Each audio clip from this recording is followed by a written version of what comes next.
Cardinals are questioning whether the Church's teaching on marriage has changed after the release of the Pope's apostolic exhortation, Amoris Laetitia. We explore it in depth with Papal Posse member Robert Royal and former USCCB President Joseph Kurtz. And later, why is the demand for the rite of exorcism on the rise?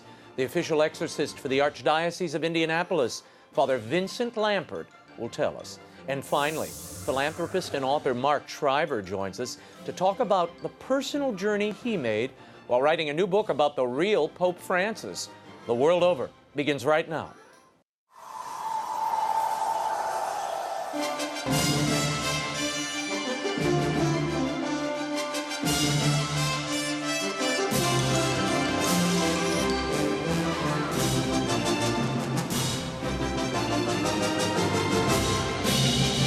Now, from Washington, D.C., Raymond Arroyo. A warm welcome to all of you joining us in the United States and the world over.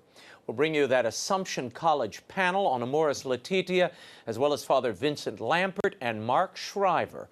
If you'd like to comment on tonight's show or if you have a question, I'll be live tweeting throughout. You can find me on Twitter at Raymond Arroyo, or you can email me at worldover@ewtn.com.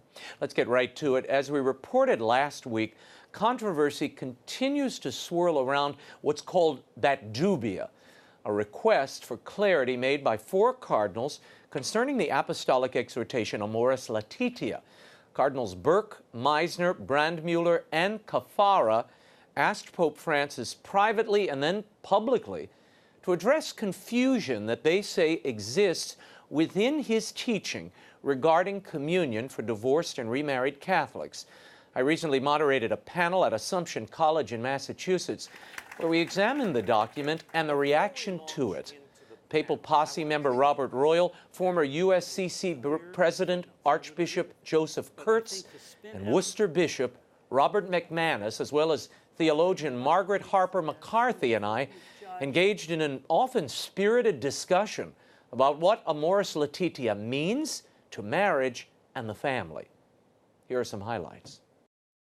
I tried to think of how do we boil down in just a few words what we should say about Amoris Laetitia. I always love to go to the first sentence, and so the first sentence is really worth our pausing. It says, the joy of love experienced in the family is also the joy of the church. So the spotlight is on the joy of love experienced within the family itself. Our Holy Father is asking us to consider the beauty of marriage and family. Just go to paragraph 11. Listen to this. The couple that loves and begets life is a true living icon, capable of revealing God the Creator and Savior. And then he says, faithful love becomes a symbol of God's inner life. The very love and the beauty of marriage, which is the first thing that we have to remember with the joy of love, is indeed, to our Holy Father, that communion is indeed a reflection of the very inner life of the Trinity. To me, the key takeaway is the missionary family. Our Holy Father is basically saying, I believe, if you want to look at renewal of family life within our church and within our society, the primary agent will be the witness of loving families. What are the pastors of the church called to do in response to Amoris Laetitia? The 3 key words that repeatedly found in the document are the words of accompaniment, discernment, and integration, before and after marriage. And I think that's, as Archbishop Kurtz talked about, I think the Catholic Church tries to do a good job in preparation for marriage, but I think we need to do more in accompany people after those first several years of marriage. I also see that that the Holy Father wants us pastors, bishops, to accompany people according to, as he says in paragraph 300 of the document, that especially these so-called irregular situations, the classic example would be Catholics who were married sacramentally, divorced and remarried civilly without an annulment. The Holy Father says that some of the salient moral teachings of the Church, the traditional received teaching, are the distinction between what is objectively wrong and the degree of subjective culpability of the people involved in the wrongdoing. I think another very moral, spiritual, pastoral dimension of the teaching is this ongoing call to conversion. If there's something that's integral to accompaniment and to discernment and to integration, is the call to conversion, that all of us are being called to grow further in the life of Christ. I feel obliged to bring up some more troubling elements in the document, because I think otherwise we won't be dealing with the document as it is. The whole process by which this document came about is a strange one. And I don't mean this as a criticism of any bishop who took part in this or the Holy Father, but there's something strangely odd about how we got to where we are and what we have, okay? Because all the things that were said by the previous panelists are certainly true. But about those key points, such things as, do we give communion to the divorced and remarried without the benefit of an annulment? On those points, we do not know what the meaning of Amoris Laetitia is. We only now think we have an idea of what some of those hot button points mean because of a letter sent by the Holy Father to a group, not all the Argentinian bishops, but a group of Argentinian bishops, saying this is the only possible interpretation, and the interpretation seems to say that some people in these tough circumstances may receive Holy Communion, even though that has certainly not been part of the tradition of the Western, it's not been part of the Western Church. And even that letter was not publicly acknowledged by the Vatican until it had been leaked, and then it became impossible. So bizarre. I know it's a strong word, but I think we've got to find some way to talk about a process that I don't think in recent memory we have seen anything like it in the production of a document. Can anyone really say what Amoris Laetitia says about these questions, even after this Argentinian letter? This is where I'd like to start, because our topic technically assigned by Assumption College is faithful continuity or departure from tradition. Why was it necessary to have two synods and a teaching document on the family when barely 2 decades earlier John Paul II had convened the bishops and written this magisterial document, Familiaris Consortio, which has yet to be fully implemented or understood by the body Catholic? Let's start there. Let's begin by saying, first of all, what a synod is. Yeah. And remember, the synod's work is not to create doctrine. Mm-hmm. It is to provide advice to the Holy Father. Mm-hmm. So the relatio is not given to the world, it's given to the Pope. Mm-hmm. And I think that's very important for us to know. After 6 months, I get the feel that what was presented was something that is solid tradition now over 6 months, and I just don't agree with that. I think you're spinning it much too quickly, going on this soundbite and that soundbite. So I don't quite agree with that. I agree with Robert in saying we have to take the words themselves. And the words themselves, those of you who will read the document, say very clearly there is no intent to create new doctrine. There's no canonical change that's in this document. I would also say this, which I think is very, very important. The footnotes that deal with discernment are vague. There's no doubt about it. But let's bring people up to speed on those footnotes. Footnote 351, which is the biggie, right? Which says you can accompany people who are divorced and remarried without an annulment, and that accompaniment may include the sacraments. But it doesn't say which sacraments. I mean, then there's the footnote. It says in certain cases this can include the help of the sacraments. But he talks about the confessional not being a torture chamber. That right. And then that communion should be a reward. A reward, exactly. there was a choice, and I think a particular cardinal was mentioned a few times, there was a choice to, in the relatio, to choose a penitential pathway, which would have been a change. That was not accepted within the synod itself, and it was not accepted by Pope Francis. So I think it's very important that we don't spin out now on the basis of what I would call unclear footnotes. I would agree with that.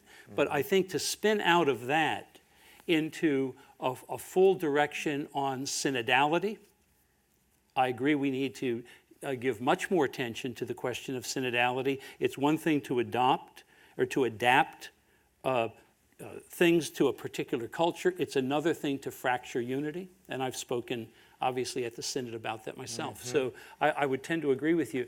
I don't have the same, you used the word bizarre. I don't have that, I would not characterize Amoris Laetitia in that way. My grave concern is that we have now done what, unfortunately, press have done at this session. We've become myopic. We have focused it almost like in a laser fashion to a footnote instead of looking at 324 paragraphs. And these paragraphs, I think, can have a great effect on renewal of marriage in the church. I tend to agree that there are those 300 plus paragraphs, but I mean, that is contiguous and follows on from all that went before it. The reason, and now I'm going to defend even my ignorant friends in the press, the press naturally seizes on, and the public, I would imagine many of you came away more focused on what? The footnote. The footnote and divorce and remarried and can you get communion. That became, because in the popular mind after the Casper World Tour, including appearing on my show, we did our jiu-jitsu thing, but he laid out his case, and then it became almost this global match between those who wanted to hold on to, and I'm going to quote this and then we can discuss it. Familias Consortio, which is John Paul II's document, says, the Church affirms her practice, which is based upon sacred scripture, of not admitting to Eucharistic communion divorced persons who have remarried.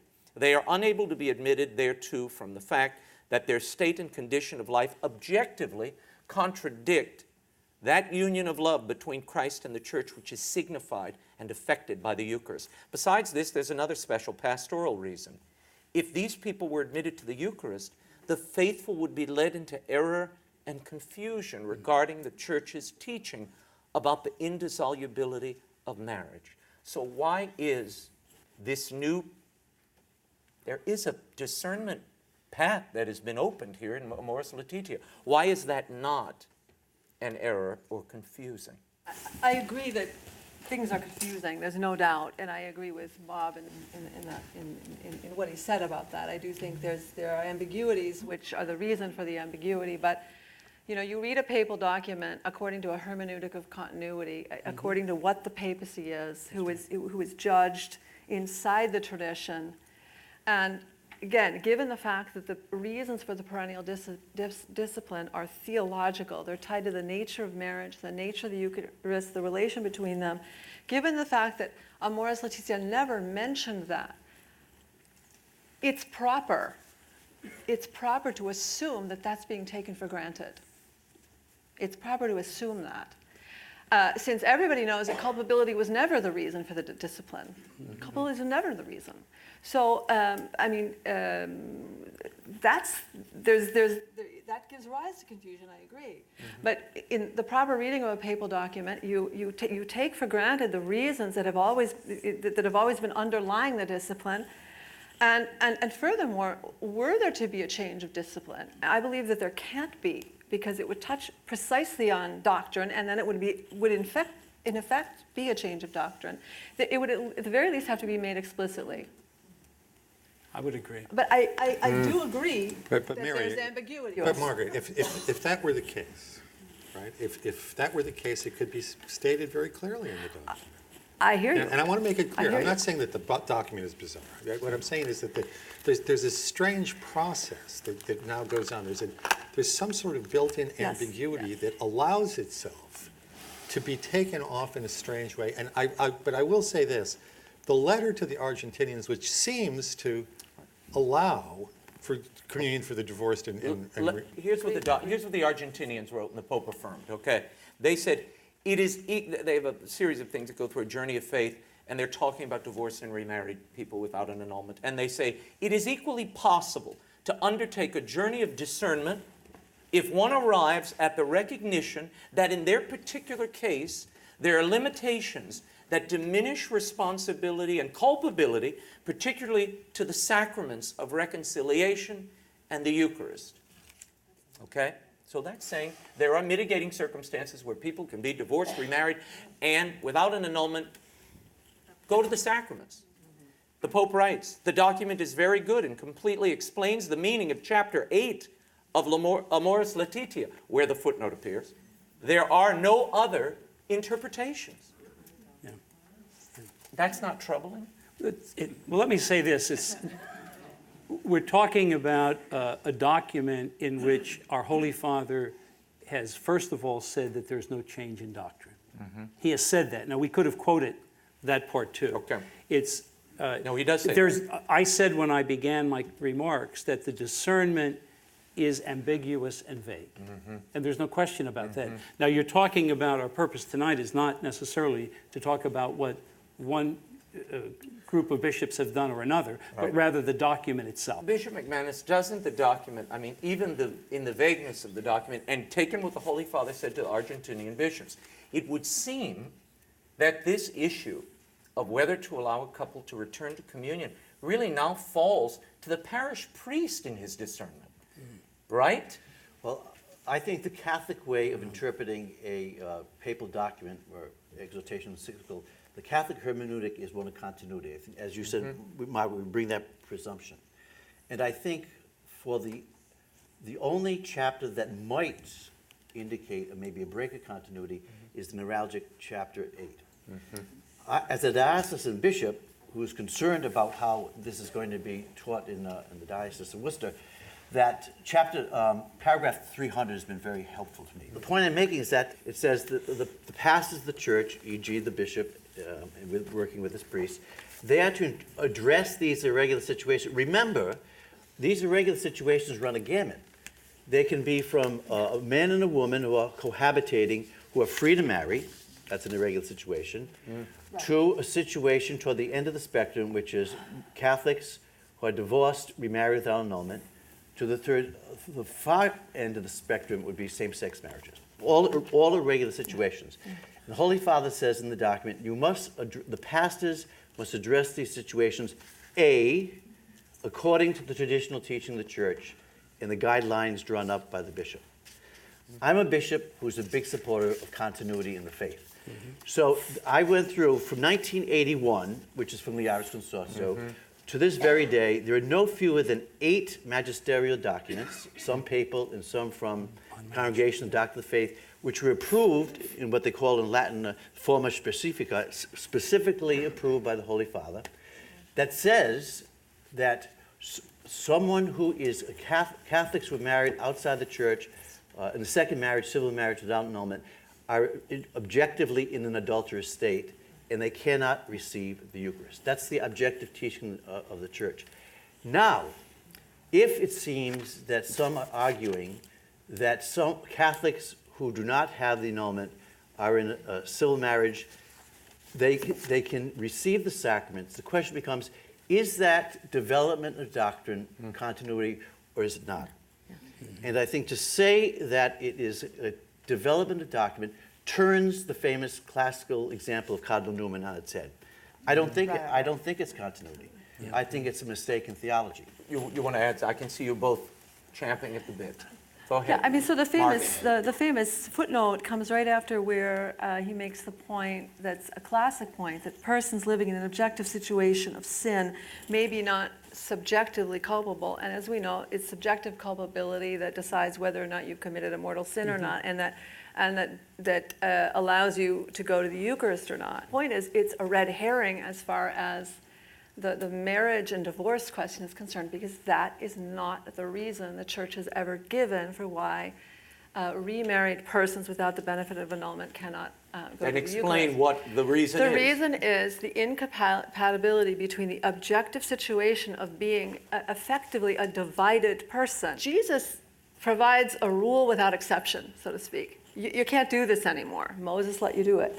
And the argument behind what he says, including these harsh words, is that when you marry someone, you are, if you will, ontologically bound to that person. If you married a second person, you'll be married to two people at once, or you'll be married to one person committing adultery.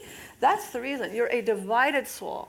And the Eucharist is a sacrament of a one flesh, undivided soul, so to speak. So that's what it's about. Yeah. The fact that it's never mentioned, I think it's unfortunate. I agree, there are many unfortunate things, and it has unleashed so much confusion. But it would have to be in a papal document, if the discipline were overturned, it would have to be explicitly stated. The reasons would have to be given. Reasons would have to be given why the old reasons no longer obtain. And then, in my opinion, it would be a doctrinal change.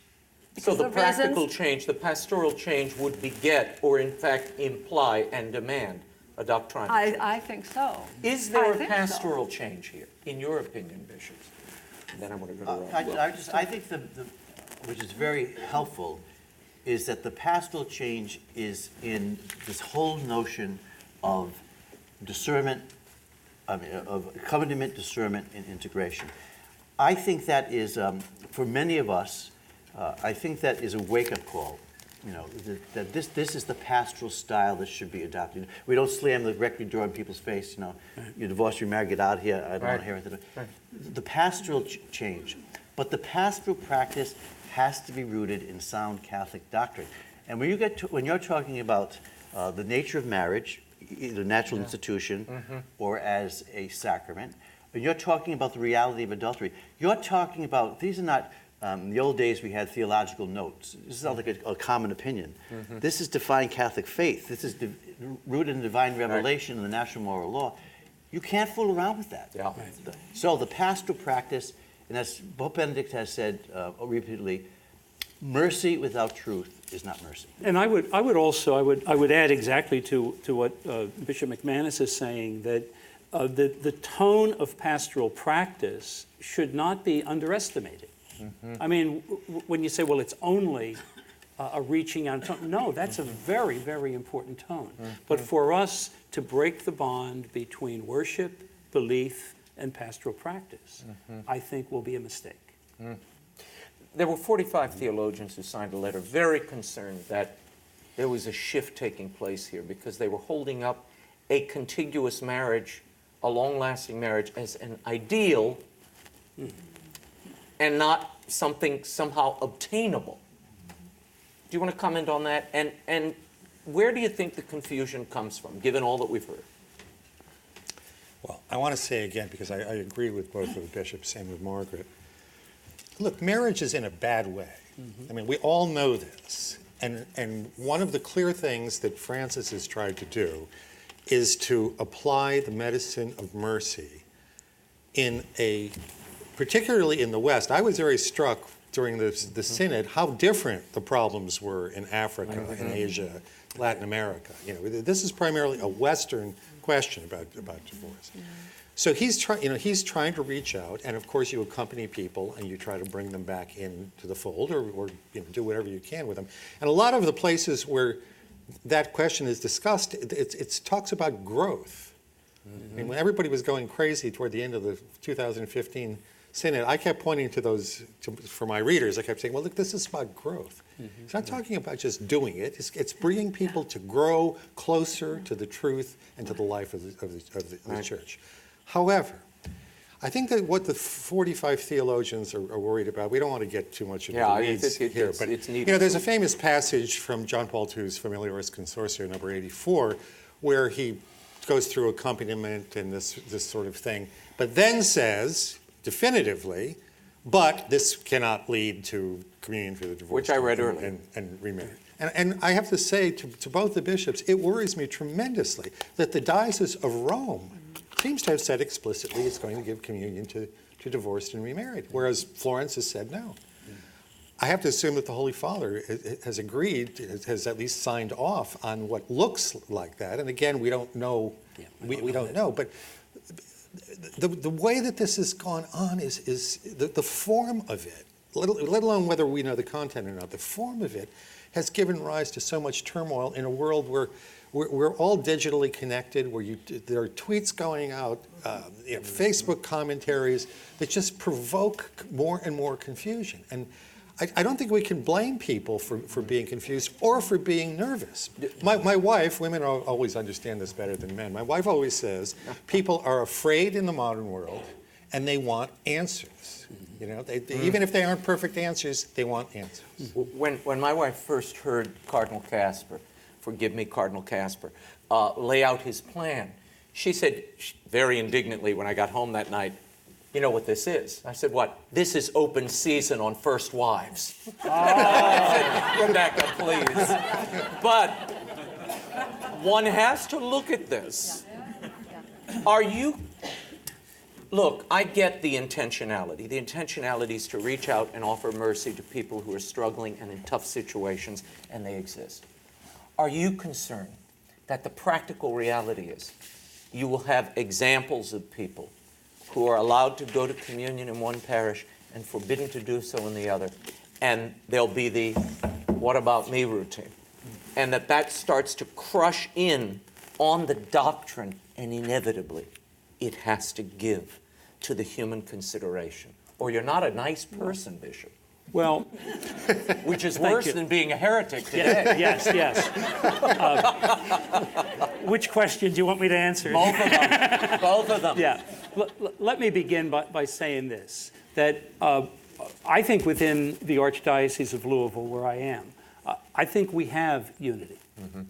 And I think it's very important to know when we heard from almost 60 of our bishops throughout the United States, they talked about the effect of this document, and it's very different than what we're hearing tonight in the panel. I'm glad we're hearing this because we want it to be an honest discussion and debate, no question. But it's not the typical thing when I'm going to parishes. Now, I think it's the vagueness that I think is going to need clarification.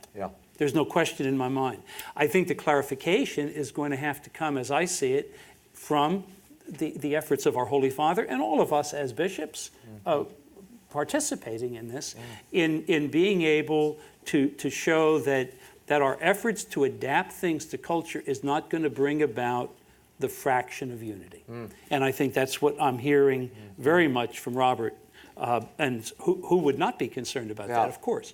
But I must go back to the beginning, and maybe people who are here tonight would be able to say that. When I'm interacting, and I go to a lot of parishes, there are many things on people's minds, but the confusion that you're raising tonight is not the first thing that they're talking to me about. I must admit that. And it is something that we have to address and resolve. They're growling at you, Bishop. Do it. They're grumbling. Well, I will tell you, I think it's the ad hoc nature of it that so many of the correspondence that I've received, it worries people when they see, they're not worried about the American bishops, because I think you all are of one mind. You get it. You have your own take on it. And I do think you're attempting that. But in other places, in other countries, you're seeing an ad hoc approach to this. And is that a danger? And does that fracture unity and weaken the doctrine? I would just appeal in terms about how disparate practice can affect the universality of the Church. I mean, there's a time-honored Latin phrase that liturgists use. I mean, I'm not a liturgist, by the way. It's lex orandi, lex credendi. The law of praying is the law of believing. Now, if in point of fact, this Eucharistic practice works out in the way Robbie referred to, the Diocese of Rome is doing X, Archdiocese of Florence is doing Y. If that spreads, then actually the way we are praying is going to affect what we believe. And I think and I would not argue for a return to a formal practice, but I think, let's be honest, I think communion in the hand, some way, on some level, has affected Catholic piety about the Eucharist. I'm not arguing for that. But I think let's learn from our pastoral practice and the reception of communion in terms of one's spiritual suitability is far more important, I think, than how we receive communion. Right. To me, it was always a heartache that so much attention was focused on controversies and so little on building up the family. I think Archbishop Kurtz, you gave a beautiful presentation of what is actually in there. And it's if you haven't read the document, it really is worth reading it for the kind of inspirational side of what's in there. This is a man who's got, the Pope is a man with great charisms and great ability to touch people with where they are. I mean, there's no debate about that at all. But because of some extraneous things and some odd things that happened within the Vatican, like the first interim relatio in 2014, that positive dimension, I mean, we need to build up marriages in the modern world. I mean, it's one thing, as the Pope says always about the field hospital, you know, there's a war going on and you try to patch people back up. But you also got to get out there and either win the war against the secular destruction that is coming toward marriage out of the culture, or at least lessen it. So we've got to be able to build our people up and not just, I think that is even a much more important function that maybe the document leads us to than cleaning up at the point where people are virtually dead from what is floating around in the culture and has harmed their marriages. Well, I want to thank the panel. And thank you all for being here and for spending time on something that is of such importance. Marriage and the Church's understanding of it. It is the center of who we are and who we will be. When we return, cases of demonic possession and requests for the rite of exorcism are on the rise throughout the world. But why? Up next, real-life exorcist Father Vincent Lampert will tell us. The World Over continues in a moment. Stay right there.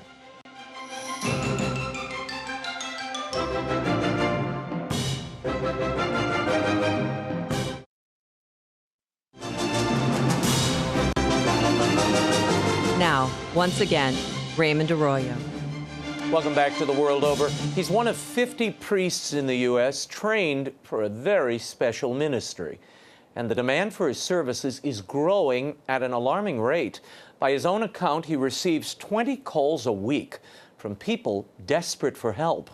Father Vincent Lampert is a Vatican-trained exorcist for the Archdiocese of Indianapolis. He's traveled all over the world talking about his experiences doing battle with evil. I sat down with him here in Washington, D.C. recently to discuss his ministry and why he believes demonic activity is on the rise. Take a look. Father, we seem to be seeing an explosion in demand for, pardon the crude term, your services as an exorcist. Why do you think we're seeing this increase in both attention as well as perhaps authentic possession now rather than years before? People oftentimes ask me, is there a greater sense of evil in the world today? My response always is, I think that I don't know that the devil has upped his game, but I think more people today are willing to play the devil's game. You know, faith in God will lead us in one direction, the lack of faith will lead us in another, and certainly faith is on decline in the lives of many people. What are some of the portals or doorways? I mean, demonic possession, more often than not, doesn't just come upon ambushes as we're walking home in the evening. There are ways that the devil enters in. Yes? Yes, there are. And what would those be? as an exorcist, that would be the main thing I would look for. What's the entry point? Such as ties to the occult. Maybe somebody has been cursed. Somebody's been dedicated to a demon. One hasn't invited a demon in. Broken relationships, a life of habitual sin. These are primarily the ways I think that people can invite evil in. Wow. And do you think there's something special, and I guess you get this a lot, that sets you apart? Why were you chosen, do you think, to be the exorcist in your diocese? I jokingly always say I was at the wrong place at the wrong time. So I was appointed 11 years ago, and my bishop at the time said that he was looking for a priest who believed in the reality of evil, but not one who was going to be gullible to believe that everyone who came to him was actually up against the forces of evil. And how do you train? How does one train for something like this? I mean, you went to Rome, you worked, I know you took that course, there's the course on exorcism, but you actually got involved with this before that course was available. Yeah, when my bishop appointed me, he knew I was going on sabbatical in the early part of 2006 in Rome, and so he told me while I was there that I should also study this. And I was able to connect with a priest over there who allowed me to train under him. So during the 3 months I lived in Rome, I was able to participate in 40 exorcisms that he performed. Wow. And you still took the job. The life of obedience as a priest. I'll say. Were you at all frightened by being party to this? I mean, you're seeing this phenomena. Oftentimes, the guttural voices, there are things at times that can levitate, their cold spots. I mean, I've spoken to many of your confreres who speak of this sort of phenomena. Did you experience any of that, and did it cause you to hesitate at all? Yeah, hesitation would be a better word than fear, because I mean, I saw a lot of the traditional things that people describe: eyes rolling back into one's head, foaming at the mouth, growling, snarling. Even saw someone levitate during an exorcism. But I came to learn early on that these are all tricks of the devil trying to disrupt the prayer of the church. You've said that an exorcist is trained to be a skeptic. Yes. A lot of people might hear that and go, "Oh, wait a minute, what's he talking about?" Why is it important to be a skeptic? Because the church wants to make sure that all other possible avenues of what's going on in the person have been addressed. Because it would do greater harm if the church labeled somebody as possessed, if that label would prevent the person from getting the true help that they need. And how do you evaluate people? They come to the door, they call you, and they say, "Father, I'm possessed," or "My daughter's possessed," or "We think there's a possession here." What happens? What would you do as a first order? By the time somebody contacts me, there's a protocol that's followed, at least here in the United States, having somebody get a psychiatric evaluation, having one get a physical examination, and then I would do a complete history of the person, trying to figure out if evil truly is present, what was the entry point, and then trying to resume the person's spiritual life, because it isn't just about praying for someone and casting out evil, it's about helping the person to really establish an authentic relationship with Christ. Tell me about the levels of possession. There are gradations of demonic influence. It's not all full-on possession where people are, climbing up the sides of the walls. You encounter, I mean, you've come across things that are of a lesser variety, but no less distressing and concerning to those involved. Yeah, there's different types of extraordinary demonic activity. Demonic infestation, the presence of evil in a location or associated with an object. Demonic vexation would be physical attacks that one is experiencing, and then demonic obsession, which would be mental attacks, and then the other one, as you mentioned, demonic possession itself. Now, in infestation, what does that mean? Describe that. Have you come across that in your work? I get lots of calls about people who think strange things are happening in their house, or maybe an object that's been cursed. So it would really, if something's been cursed, it's been dedicated to a demon. If something is blessed, it's commended to God. So the role of the exorcist in that case would be to go in and to offer a prayer of blessing and breaking that connection with evil. So sometimes it's as simple as doing a blessing, a deliverance prayer. What's the difference? Tell people about that, because I think some, even priests, they hear exorcism and they all kind of start pushing away from the table and looking for the exits. Let's face it, it frightens some people. It's seen as something kind of otherworldly that I don't want to get too close to. I told you the story earlier. My daughter, when I said, who are you interviewing tomorrow, Dad? I said, well, I have an author, and I'm going to interview a Father Vincent, who's an exorcist. And she looked at me and said, well, I would recommend you don't shake his hand. I said, oh, great. So, from the mouths of babes, but I think she was wrong. Give me a sense of when you hear that a house is possessed, or or a house is infested. How do you determine that it's infested or not? Well, you determine if something has actually taken place in that house of an evil nature. St. Thomas Aquinas would say that evil is neither here nor there. We say it's there if it's choosing to act there. So if evil is present in a house, was somebody ties to the occult, was some heinous crime committed there? So trying to determine what brought about that presence of evil. And a priest can go in and say a blessing, offer a prayer of deliverance without being a designated exorcist in a diocese. Absolutely, because of those different types of extraordinary demonic activity, any priest can deal with infestation, vexation, and obsession. Really only cases of demonic possession should the exorcist be called upon. And really the notion is that if a priest takes his priesthood seriously, so will the devil. When you are called in on a case, do you have a team around you? I know some exorcists I've interviewed in the past, they have a medical team, a couple of doctors they consult with. They also have a group of what I would consider sort of prayer backup, prayer warriors who attend the exorcism. How do you proceed? I kind of look at it differently. In speaking with my bishop over the years, I've always thought the presbyterate of the diocese really is the prayer team.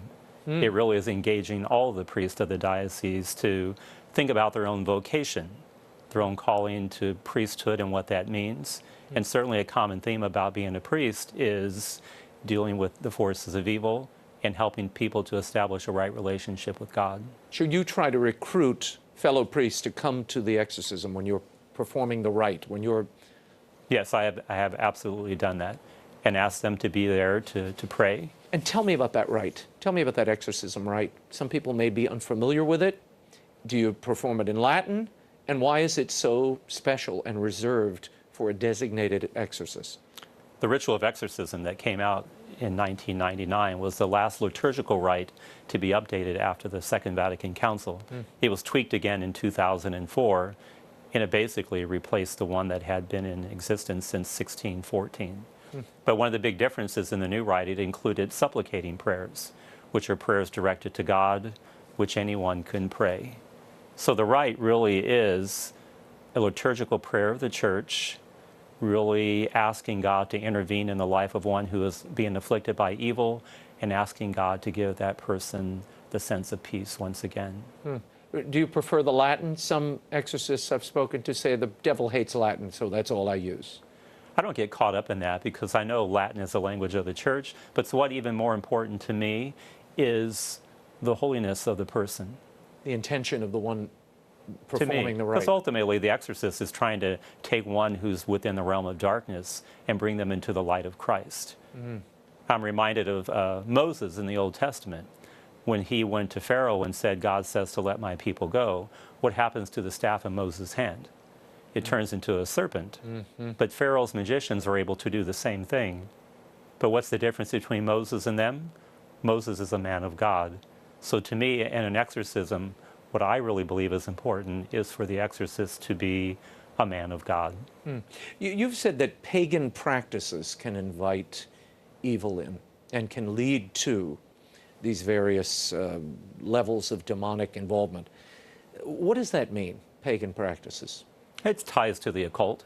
You know, the word occult comes from the Latin word occultus, meaning hidden or secret. And a lot of those practices are condemned in the book of Deuteronomy in the Old Testament because they're a violation of the first commandment. Because when people turn to these practices, they're turning away from God and actually putting something else in the place of God. When you first sit down with someone, you do what?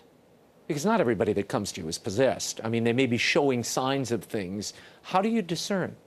I sit down and want to talk to them, and I ask them why they believe they're up against the forces of evil. So again, I try to look for that entry point. You know, the church says that there are criteria if one is possessed, such as speaking languages otherwise unknown to the individual, strength beyond the normal capacity of the individual, elevated perception, knowledge about things that they shouldn't otherwise know, and then an aversion to things of a sacred nature. So an exorcist may have a few tricks up his sleeve, if you want to use that word. Maybe I have water, maybe it's holy water, maybe it's tap water. I know that, the person doesn't, but the presence of evil will know whether or not this item, if you will, has been blessed. So those become tests that you can administer to see if you get a reaction or not. If you bless them with tap water and they start reacting violently, then maybe it's really something of a psychological nature. Now, a lot of people who've only seen exorcisms, and which would probably be the majority of us, on television or on a film or on stage, these can happen anywhere, and usually in the room of the afflicted or in a house or something. That's usually not where these exorcisms take place. Where do you usually conduct an exorcism? Well, the devil doesn't get to decide where he will be defeated. So an exorcism always takes place in a sacred space. I always tell people that an exorcism is never going to take place in an abandoned house on a dead-end street at midnight during an electrical storm. The devil doesn't get to decide. Don't tell Bill Blatty now. He'll get very upset. I'm sorry, Bill. Go ahead. But the devil doesn't get to decide where he will be defeated. And what about, you said you invite other clergymen in. How many?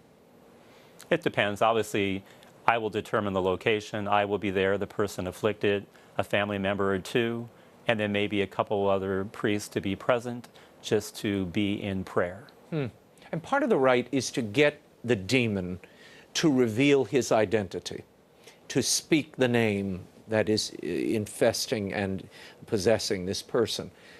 Why is that a focal point? What does that achieve? Because knowing the name, when somebody gives your name, you have a certain power or control over them. So when a demon names itself, it's demonstrating that it's finally submitting to the power and the authority of Christ. And it takes it can take repeated exorcisms for this to happen. Because it depends on the strength of the evil that's present. My experience is that demons of a weaker nature, when prayers are prayed, they leave immediately. If ones are of a more dominant nature, they're more persistent. I will say, too, there's a difference between exorcisms performed in the pagan world and in the apostate world. So parts of the world where the good news of Christ has never been proclaimed and one's afflicted, the exorcisms are immediate and effective. But in the apostate world, where people have heard the good news, but now they've turned a deaf ear to it, it does seem that evil makes a greater claim on these people. And is it one entity possessing them, or can it be multiple entities? It's usually not a question of one, but of multiple. And not that there's a sense of fraternity or collaboration amongst the demons, but it does seem that they act in clusters. Now, I came across an interview with you, and you said not only is it a demon possessing a person, but souls of the dead can affix or attach to someone. Explain that. That's really something that's being debated now. Do the souls of the damned kind of wander the earth awaiting the final judgment? So I don't know that there's a definitive answer to that, but it's certainly a question that has been brought up within the International Association of Exorcists, just as a way to debate those types of things. Have you had any experience with that sort of manifestation? I have not. I've never encountered that at all. And how do these possessed people manifest? And do you see a difference, pardon the term, from demon to demon? Is there a difference, or is it primarily the same sort of presenting phenomena? I think it's pretty much the same. It's usually something of kind of an animalistic nature. If you think about the story of creation, on the sixth day of creation, God created animals and he created humans. But what separates us from animals? That we can choose to honor and glorify God. So since the demons have rejected God, a lot of their manifestations are animalistic. Tell me for a moment about, we've been seeing a lot of cult-like activity. I talked to friends of mine in law enforcement, and they've been finding dead animals all over the place, beheaded animals. Do you see this as a rise in the occult, in whether it's animal sacrifice or some kind of santeria, or this Santa Muerte, this movement in Mexico? What are we seeing here in the United States? I think what we're seeing is that because faith is in decline in the lives of so many people, even millennials, I think I read recently that 70% of millennials no longer profess any religious affiliation whatsoever. So as belief in God is deteriorating, there seems to be a growing fascination with these occult practices. And you think it's filling that void? It is, because I think the human person has that innate desire for something more. Of course, I would agree with Augustine that, our hearts are restless, O Lord, until they rest in you. But when people have rejected God, they're trying to fill that in with something else. Yeah. Tell me for a moment, Father Gabriel Amorth, at the time Rome's chief exorcist, now deceased, he said ISIS is Satan. He was talking about the Islamic State and the way they're manifesting throughout the Middle East, and that this is a manifestation of satanic activity. Would you agree with that? Well, one would have to say, what is Satan all about? He's about division and hatred and violence. So to that degree, the answer would be yes, because as Christians, we believe that Christ came to create community. He gave us the church. But you look at groups like that, and they're all about violence again, and hatred, and tearing things apart. And death, yeah, and chaos. And chaos, which is another mark of the devil. What is the most misunderstood facet of what you do, and the thing you think people should understand about this ministry, which is what it is? Exorcism basically is a prayer of the church. It's praying with somebody who is afflicted. I think oftentimes people want to get caught up in all the theatrics of exorcism. You know, I tell people that if you think that you're up against the forces of evil, all you need to do is pray. As a Catholic, go to Mass, receive the sacraments, and the devil's already on the run. But people kind of look at that and they're like, huh? They really are looking for me to tell them to do something extraordinary. But it's very much the ordinary components of our Christian faith that keep the devil at bay. And often the lack of them that present an opening. Exactly. Now, do you, final question, when you see children afflicted, and I don't know how many you may have come across in your work or not, I don't know how high an incidence or low it might be. We don't have any data on that sort of thing. How do you explain that to people when you have a child who, you know, it's not like they were looking to get into trouble or consciously involved in evil practices? I imagine some could be cursed by someone else? Exactly, because any child under the age of reason cannot invite evil on themselves, either directly or indirectly, Right. because God would protect and safeguard them. So for a child to really be afflicted with evil, someone else would have to be the cause of that. Perhaps they've been cursed, dedicated to a demon. You know, one of the exorcisms in Rome that I was able to participate in, the young lady told me that her mother had dedicated her to Satan at her birth. And by the time she was 12, she was able to escape from that environment. She ended up on the streets of Rome, and then eventually made her way to the priest who was mentoring me. Wow. And then he was able to get her out of that and break the forces of evil in her life. The great news is that she went on to become a religious sister. And she dedicated her life to working with street children in the city of Rome. She knew what it was like to be on the streets, and so she was striving to make a positive difference in the lives of others. And what's important about that story is that it reminds us that no matter, you know, how one may be involved in evil, no one's ever completely lost to God. God can reach anybody. Father Lampert, sounds like a good place to end this. Thank you for being here and for your work. My next guest is an accomplished politician and philanthropist who works tirelessly on behalf of needy kids as president of Save the Children Action Network. His last book was a moving remembrance of his late father and Peace Corps founder, Sergeant Shriver. In his latest work, he set out to examine another inspirational figure in his life, Jorge Bergoglio, the man who would become Pope Francis. Along the way, the experience ended up restoring his own commitment to his faith. I spoke with him recently here in our D.C. studio about his new book, Pilgrimage, My Search for the Real Pope Francis. Here's my exclusive interview with Mark Shriver.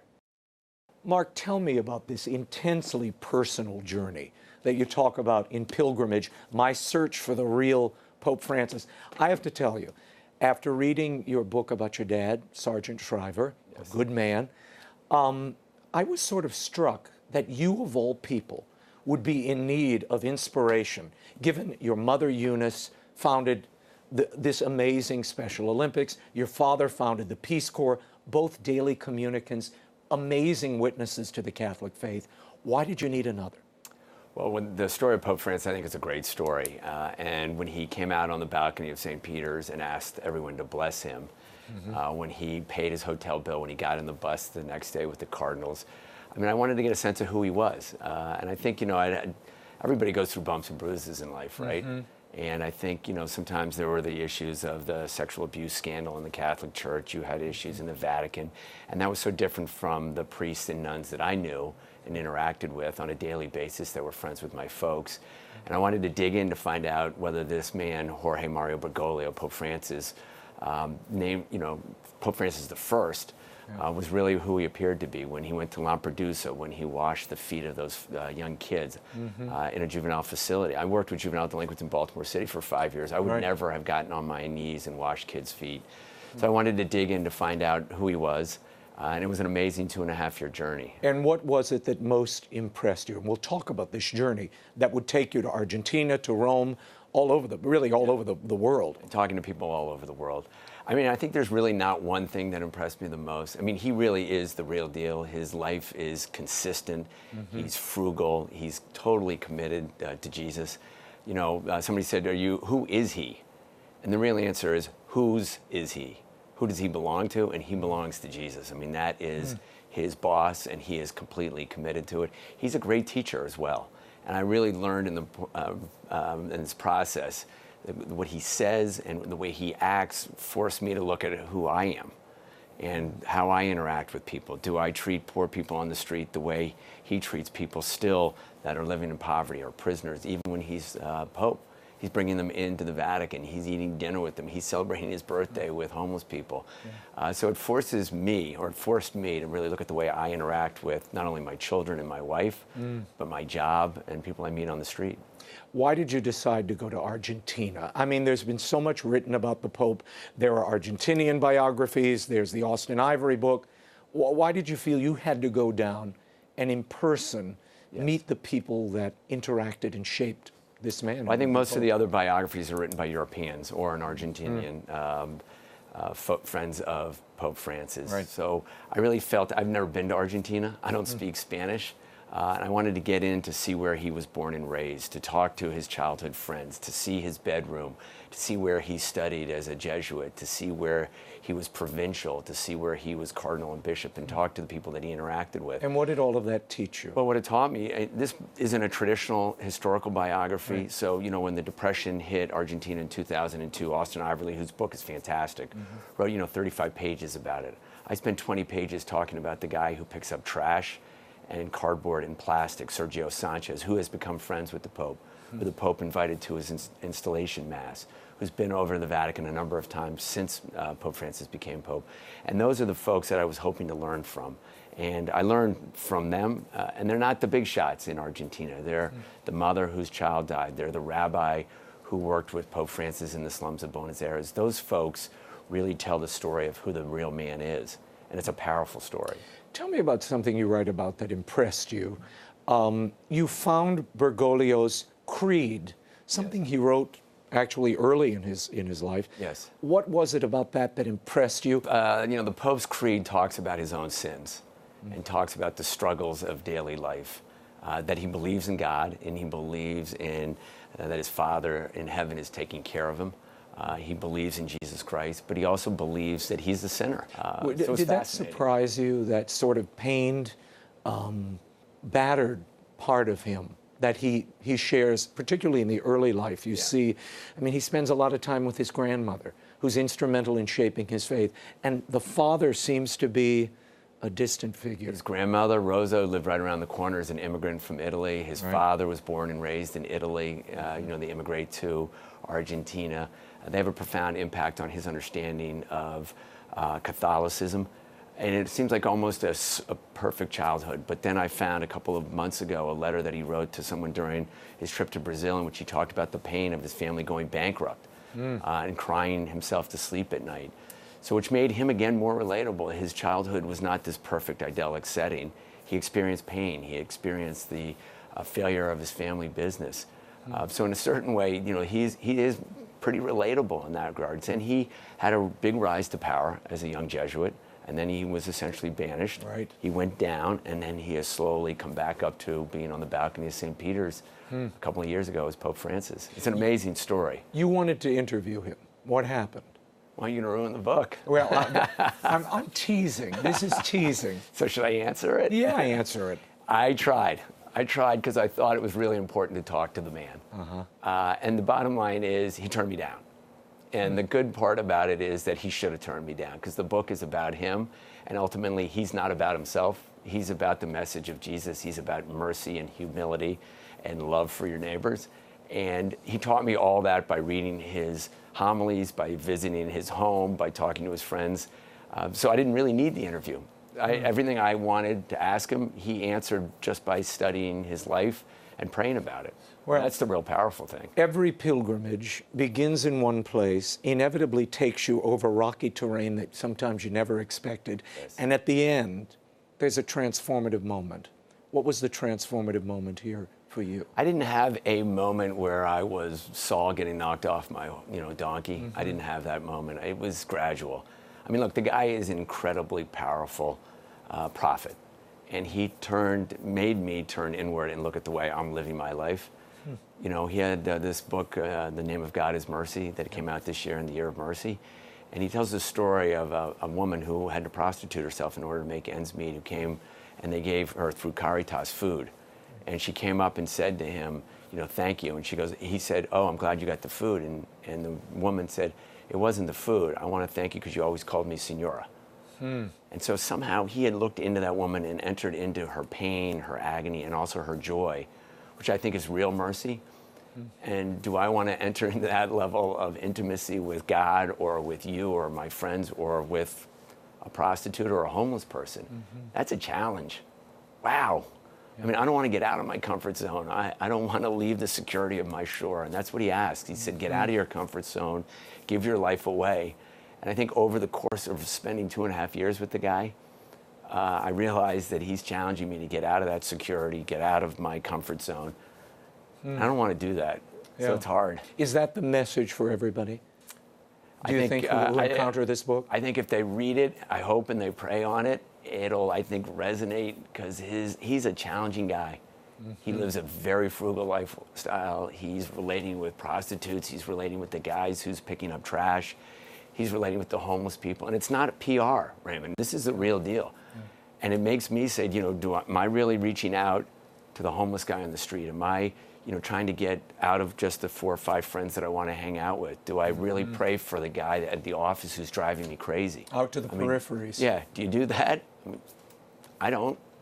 And he's challenging me to do it. So I'm slowly moving in the right direction. But I struggle with it because he's asking me to be different, to act differently than I have for 52 years. Well, I think it's something we all struggle with. And thank you for being not only so perceptive, but honest in the writing here, because it really is a deeply personal book on one level, as well as, I think, an interesting take on this man that we think we know when you begin.